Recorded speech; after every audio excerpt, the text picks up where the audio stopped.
Good morning on this day after the inauguration. Are you like me and breathing a different kind of air? Isn't it extraordinary? I just sort of feel different. Not everything's fixed, obviously, but there's just something different. And I wanted to just draw upon Amanda Gorman's poem, just one line. I think I'm going to spend the next few um, amount of time, drawing out a line from each day from her poem, which was just so brilliant.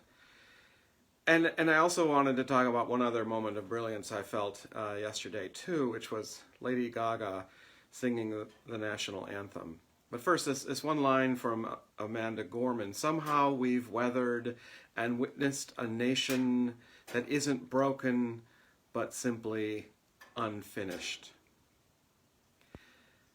Wow. Okay. Just sit with that for a moment. I'm reading this poem over and over. There are just lines over and over to pull from. But so Lady Gaga singing the national anthem, the Star-Spangled Banner and the bombs and red glare. Boy, did that take on a different meaning yesterday, coming just 2 weeks after the insurrection by right-wing extremists trying to overthrow our government. And this morning I learned a little fact that the Star-Spangled Banner was written 3 weeks after the Capitol was last sacked by adversaries of the government, when the British overthrew our capital and burned it. And I learned that this was 3 weeks after that event. Francis Scott Key wrote the Star-Spangled Banner. And I didn't know much about the War of 1812 and the invasion of the Capitol. So I looked up a little information about it. There's a really wonderful article in the Washington Post about the events of the Capitol in 1814.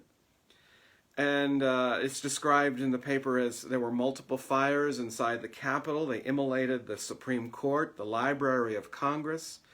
They went to the White House, and they had fled so quickly that there was still supper on the table, and the insurrectionists ate that meal and then went around taking souvenirs. And in one case, a soldier even went into President Madison's closet and took a shirt to replace what he was wearing. They set up flames in the Treasury building, the building housing the War and State Departments, and they ransacked the National Intelligencer newspaper office.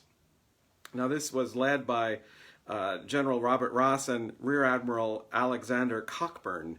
Well, Cockburn had all the C's that they used to print papers. All of the C's were stolen so that the editors could no longer write bad stories about him. The fake media. It was wow, the comparisons. I just found that fascinating as somebody who loves history.